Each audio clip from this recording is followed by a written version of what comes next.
Você percebeu o detalhe na revelação do Jim, né? Na hora que ele apareceu pro Ethan no episódio 2 de From sobre a saída de From, o caminho que se conecta com vários outros pontos da série sobre aquele Lago das Lágrimas. Como é que é isso e como é que isso faz sentido? Mas e o detalhe sobre o porquê que a Julie vai acabar cortando o cabelo dela mais baixo? Vai ficar baixinho igual a Julie do futuro que apareceu na cena lá do Jim quando ele morre? Esse episódio deu uma pista pra isso. Mas e a referência sobre a Tabitha já ter visto o destino do Jim em temporadas anteriores, aquele destino do Jim pendurado de cabeça pra baixo, daquele jeito ali mesmo. Mas e o possível erro de continuidade na morte do Jim e no ferimento dele? Será que é isso mesmo, um erro? Pois é, esses são os detalhes, segredos, easter eggs, referências que a gente tem nesse episódio 2 da quarta temporada de From. Você quer entender? Cola aqui, vambora. Fala, povo bonito que assiste esse canal lindo chamado A Gente Faz Agora, tudo bom com você que tá assistindo? Então eu tô bem demais, eu sou o João Victor, pra você que não conhece, e hoje eu tô de volta pra trazer pra vocês, claro, mais um vídeo sobre a quarta temporada de From, pra gente voltar a falar sobre o episódio 2, porque sim, eu já trouxe um vídeo explicando esse episódio, falando muitos pontos, mas como eu disse, tem vários outros detalhes, tem muita brecha nesse episódio, muita brecha pro futuro da história, coisa que se conecta com teoria que já tinha sido criada desde a segunda temporada e agora reforça elas. Vamos explicar tudo. Antes disso, deixa o like, ajuda demais na divulgação, não custa nada você clicar, e se inscreva no canal pra você não perder nada da cobertura, porque já tem trailer do próximo episódio, que é do 3, e em breve eu vou trazer a análise aqui. E é o seguinte, lendo os comentários, eu percebi que na visão de muitos, esse episódio pode parecer bem simples, que não tem muitas revelações nem nada do tipo, mas tem um monte de coisinha minuciosa aqui que você pode não ter percebido. E sim, nesses vídeos de detalhes a gente sempre vai cronologicamente, e exatamente eu quero começar com o iniciozinho ali, já com a cena da Sofia chorando do lado de fora, pois ela tava lá, no caso o Homem de Amarelo tava lá. E o que que isso aqui indica pra gente com base na revelação da morte do Jim que acabou de acontecer? Isso indica a possibilidade de que depois dela matar o pastor ali, justamente ela, ou ele, né, o Homem de Amarelo, saiu dali da clínica à noite e foi resolver a questão do corpo do Jim, pendurar ele lá no celeiro, já que amanheceu, né, o corpo tava lá pendurado. Provavelmente foi a própria Sofia que fez isso, o Homem de Amarelo, né, na versão dela. Sendo que depois pode perfeitamente ter voltado no timing ali do lado de fora, né, pra poder começar todo esse drama e esse teatro pro Kenny, pra falar que o pai morreu e tudo aquilo que a gente viu no episódio. Sim, o fato de estar do lado de fora abre essa brecha pra ele ter ido lá pegar o corpo do Jim. Mas aqui, né, a gente vê um ponto interessante sobre a referência do rádio, porque existe uma teoria sobre o rádio lá do dinner, né, do restaurante, que é o ponto que muita gente teoriza de que sempre que o rádio toca é porque alguma morte aconteceu, exatamente porque os monstros da cidade se movimentou pra poder revelar alguma morte. Justamente esse rádio tocou no final do episódio 1, que foi justamente no momento em que a Sofia matou o pastor, e fez jus de novo à teoria com um ponto agora de manhã, né, com ele acordando a Acosta, tocando justamente na manhã em que vai ser revelado o corpo do Jim. Vale ressaltar o ponto da música que toca no rádio, que é outro detalhe interessante, né, a música completamente condizente ao evento de que vai descobrir a morte do marido. A música fala, nada pra fazer pra salvar a vida dele, chame a esposa. Sobre o marido, sobre uma esposa, um marido que não tem como salvar a vida dele, exatamente o que estava pra acontecer ali. A cidade colocou de forma proposital uma música referente à morte de um marido, que é o que ia acontecer, a revelação, então aumenta mais a teoria de que o rádio faz muita referência à morte das pessoas que acontece ali, porque foi exatamente certinho. Tudo bem, o Jim não morreu nesta manhã, ele morreu no dia anterior, mas a revelação da morte dele foi nesta manhã. Então pode ser que seja referente à revelação da morte, o acontecimento, não sei como é que eles operam. Só que aí é o seguinte, quando vai direcionar pra revelação do corpo do Jim, do jeito que ele tá ali, que é bem pesado, inclusive, foi muito bem feito, e eu acho que foi tão bem feito que muita gente não percebeu um possível erro de continuidade. Voltando lá no momento que o Jim morre, vou pedir pro editor colocar um blur bem grande aqui pra evitar problemas no YouTube, mas pela cena aqui que tá na imagem mesmo com o blur, você vai conseguir perceber que o Jim morre com o pescoço dele sendo aberto, sendo destruído, né? O Homem de Terno Amarelo, ele segura o Jim pelo pescoço e mata ele rasgando o pescoço do Jim, de uma forma muito intensa. Você vê na cena sem o blur depois, você vai ver. Só que, agora no episódio, quando é revelado o corpo do Jim lá pendurado, a gente vê que o ferimento grave e tudo mais que causou a morte dele foi na barriga, com as costelas abertas. Nessa cena, quando a gente vê eles colocando no carrinho de mão ainda lá no celeiro, né, antes de tirar ele, você consegue ver a mão, inclusive, do Kenny tá em cima do local onde tá cortado, né, tá tampado ali. Mas o pescoço do Jim não tem nenhum corte, o pescoço tá limpo, e em várias outras cenas do episódio você consegue ver muito bem isso. Eles dão somente um destaque para um ferimento na região das costelas, que é geralmente o tipo do ferimento que os monstros fazem, né, mas a gente viu nitidamente que o Homem de Terno Amarelo destruiu o pescoço dele, e na cena que não tá destruído. Então é um detalhezinho, não quero ser chato, isso não atrapalha a experiência nem um pouco, mas com certeza é um errozinho de continuidade aqui. O pescoço dele era pra estar todo aberto, né? Pode até dizer que os monstros abriram ele depois, mas o pescoço dele também era pra estar todo aberto e cheio de sangue. Na cena cenas, se você for ver, porque não dá pra mostrar todas porque são bem pesadas, mas por exemplo nessa aqui você vê que não tá. Detalhezinho chato? Não é importante pra história, mas é um detalhe, então eu tô trazendo aqui. Seguindo, agora um ponto mais pertinente à história, que faz referência aqui a um momento anterior de From, é a forma como o Jim é encontrado morto ali, como ele é revelado, pendurado de cabeça pra baixo, amarrado e pendurado. E isso faz uma referência clara ao que? Lá no início da série, uma das visões que a Tabitha teve lá do farol, em que ela vê o Jim pendurado, não morto, mas ele desesperado ali, né, como se estivesse em perigo e tudo mais, no farol, pendurado de cabeça pra baixo, que mostra pra gente que essa cena lá do início da série já era um prelúdio, já era uma preparação pra forma como o Jim ia morrer. Eles entregaram a morte dele do mesmo jeito, a posição. Mas assim, seguindo aqui, a gente tem um detalhe muito importante que diz respeito sobre o conhecimento do Ethan, que a gente sabe muito bem que a série apresenta pistas de que ele sabe até demais. Por que eu falo isso? Porque durante a briga dele ali com a Tabitha, né, depois que descobre sobre a morte do Jim e tudo mais, ele fala pra mãe, ele meio que culpa a briga que a Tabitha teve com o Jim, a Tabitha ficar brigando com o Jim, ser a causa da morte do Jim. E detalhe, ele não viu nada que aconteceu lá no final da terceira temporada, lá na floresta, antes do Jim morrer, e ele acertou tudo. Com essa fala dele, ele acertou exatamente. O principal motivo que levou ao Jim ficar isolado na floresta ali depois e tudo mais, foi a briga entre o Jim e a Tabitha. Não tô culpando a Tabitha pela morte dele, nem nada do tipo, até porque o Jim era o mais ignorante da situação aqui, era o mais babaca do casal, se a gente for ver, mas realmente é exatamente como o Ethan falou. Foi a briga que provocou eles se separarem, e não tinha ninguém mais pra poder convencer o Jim a sair dali, e o Jim foi ignorante, né, com o Homem de Terno Amarelo, o Homem de Terno Amarelo matou. Mas você vê como o menino sabe, tudo que ele fala é certeiro. No outro episódio ninguém tinha pista que o pai morreu, ele já chegou perguntando pra mãe, meu pai morreu? Quando chega o saco lá de sangue pendurado, ele já fala, é meu pai? Tipo, ele tem certeza de tudo. Como é que o menino sabe desse tanto? Agora ele ainda manda essa, foi por causa da briga. Ele não viu a briga. Guarda o Ethan na gavetinha aí, espera, que eu vou voltar no Ethan. Vamos seguir com os outros detalhes. Na sequência do episódio, é importante dizer sobre o projeto do Jade de tentar desvendar esse quebra-cabeças, de entender tudo. É o momento que ele conta ali pro Boyd, tudo mais, né? Tudo que eles descobriram no final da outra temporada. Só que ali no fundo, na linha do tempo que ele criou, é importante dizer que dá pra ver o período em que ele considera onde tudo isso começou. Exatamente, ele tem pistas sobre coisas desde 1600. Sim, se você for ver bem ali no meio, na linha do tempo, em cima tem 1600, depois 1700, 1800, ou seja, são muitos séculos, já fazem muitos séculos que aquele ciclo, né, que tá acontecendo nesse lugar, que esse local tá dominado por essa entidade, esse ser, e que acontece sempre isso, tem séculos que as pessoas estão presas ali, desde pelo menos 1600. Lembrando que tinha aparecido, né, lá no farol várias datas parecidas com isso, e tinha aparecido 1600, se eu não me engano até 1500, pra você ver o quanto de tempo, a quantidade de séculos que esse local tá do mesmo jeito. Tem muitos eventos que já aconteceram ali, e eles vão começar a desvendar agora, e a gente tá vendo datas já. Seja lá como foi o ritual de sacrifício, quando a criatura chegou, pedindo pros pais sacrificarem as crianças e tudo mais,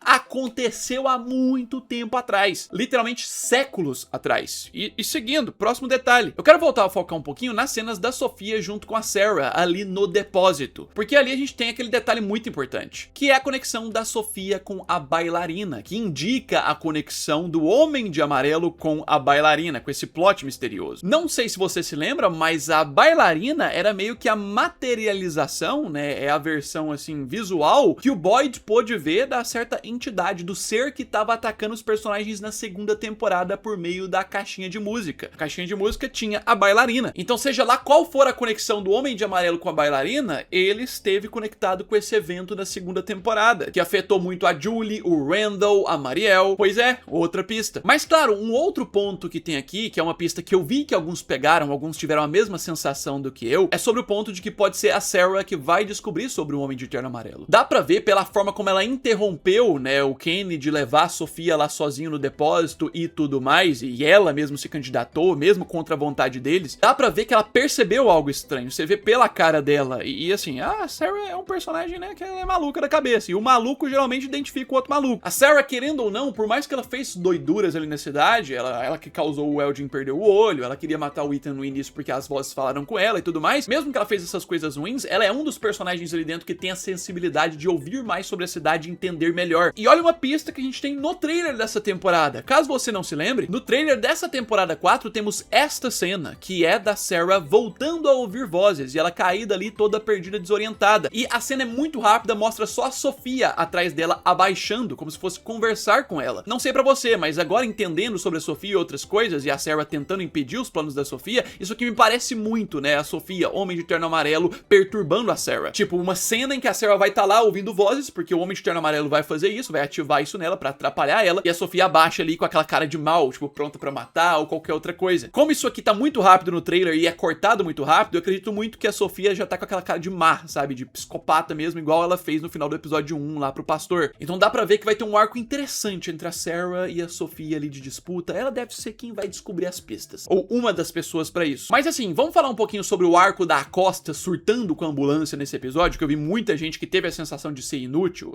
Não é 100% útil, mas tem uma utilidade mínima aqui. E tá justamente nesse ponto aqui, na cena em que eles são obrigados a jogar o fura-pneu ali na estrada pra furar os pneus da ambulância e obrigá-las a pararem ali, né? E quando isso acontece, a gente tem danos na ambulância. E aqui tá uma das questões. Isso aqui claramente é uma das estratégias da cidade de desestabilizar mais eles, atrapalhar a estrutura e os suprimentos deles mesmo. Porque foi a própria cidade que começou a desorientar cada vez mais, né? A Costa, ela foi desorientando mais, o rádiozinho vai ajudando e tudo mais. E querendo ou não, isso é um dano estrutural que eles mesmos são obrigados a causar, né? Porque o único veículo de emergência que eles tinham agora está meio estragado mecanicamente, né? Os 4 pneus furados. Não tem como mais usar aquela ambulância para questões de emergência, buscar na cidade, levar na clínica, toda aquela coisa. Vai ter que ser no braço, na mão, de forma arcaica. Querendo ou não, é um danozinho a mais, né? Em questões de suprimento e sobrevivência que a cidade vai provocando. Além da, lá na terceira temporada, né? A própria cidade cancelou com que as plantas nascessem bem, agora tudo podre, tem que ir lá na vila buscar alimento.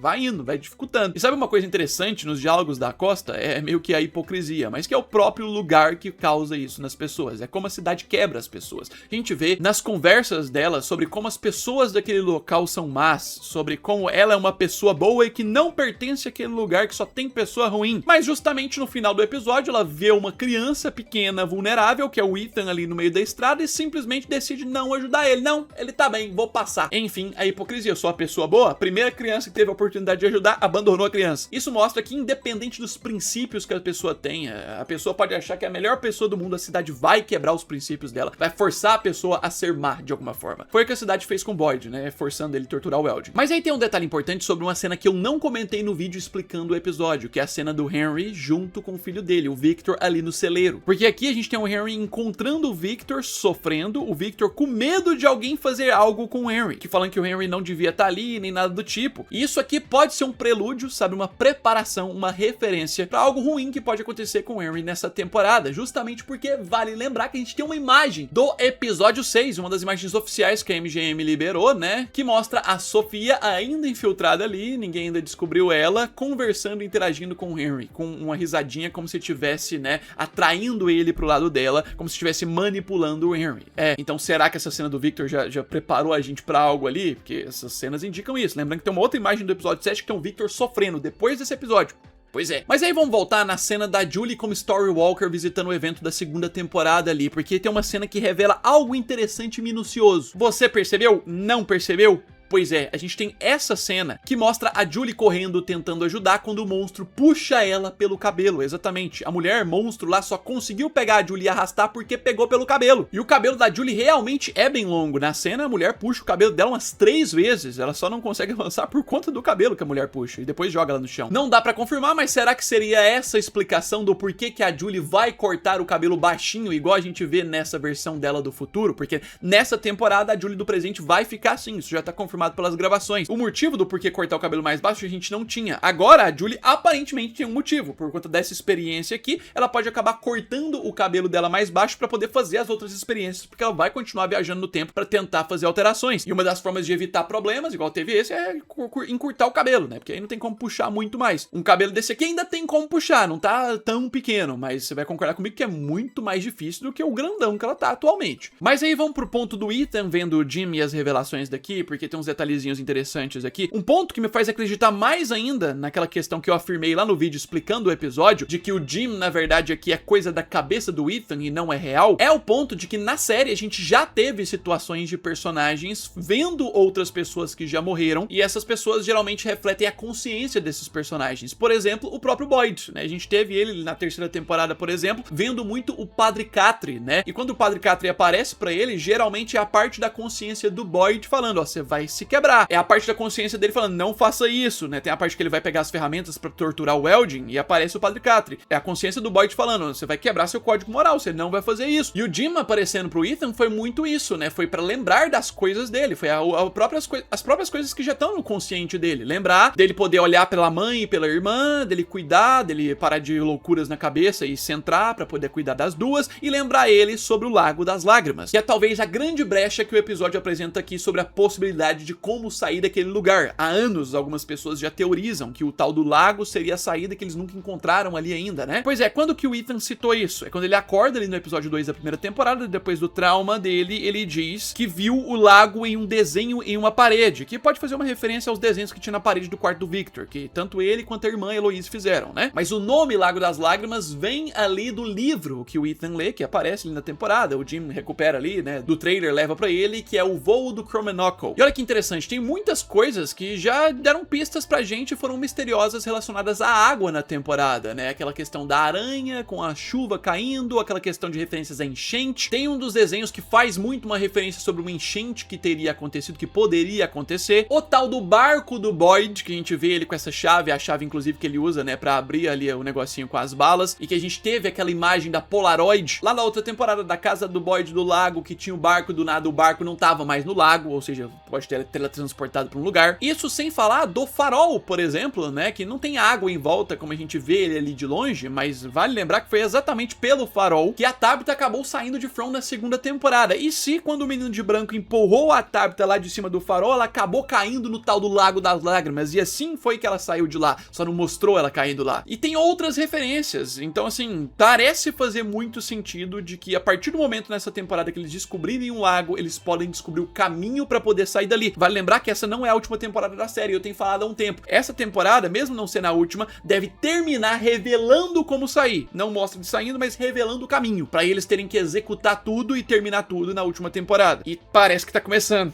Pois é, vamos seguir. Um outro ponto importante é que, como eu falei no outro vídeo, agora o Ethan vai começar a investigar, e ele vai começar a trabalhar muito junto com o Victor, como tá nas sinopses da temporada. E sim, como a gente viu no trailer da temporada, vai ser ele junto com o Victor e a participação do Jade ali também, que vai encontrar no meio da floresta o Terno Amarelo, pra aí eles virem pra essa investigação de entender o que é esse cara, que deve ligar ao ponto do Victor se lembrar dos desenhos, e que vai ter aquela cena do pai do Victor encontrando o desenho do Homem de Amarelo. E você parou pra pensar o que vai acontecer quando eles entenderem que o Homem de Amarelo é um metamorfo? Aí vai virar mais o caos ainda do jeito que ele gosta, que as pessoas na cidade vão começar a se acusar, e vai ter algum sacrifício, alguma coisa, sem a pessoa ser. Eu não duvido que vai ter algo assim. Alguém vai se ferrar muito, pode ser que nem morra, mas seja destruído igual o Elgin, qualquer coisa parecida. Vai virar o caos isso aí. Pois é, e tem mais pontos. Se vocês quiserem eu trago outro vídeo, porque esse aqui já tá ficando longo demais. Eu trago outro vídeo, tá? Então se inscreva no canal pra você não perder nada. Já tem análise do trailer do próximo episódio. Deixa o like, ajuda muito na divulgação. Já eu tô de volta, é isso aí, um abraço. Fui!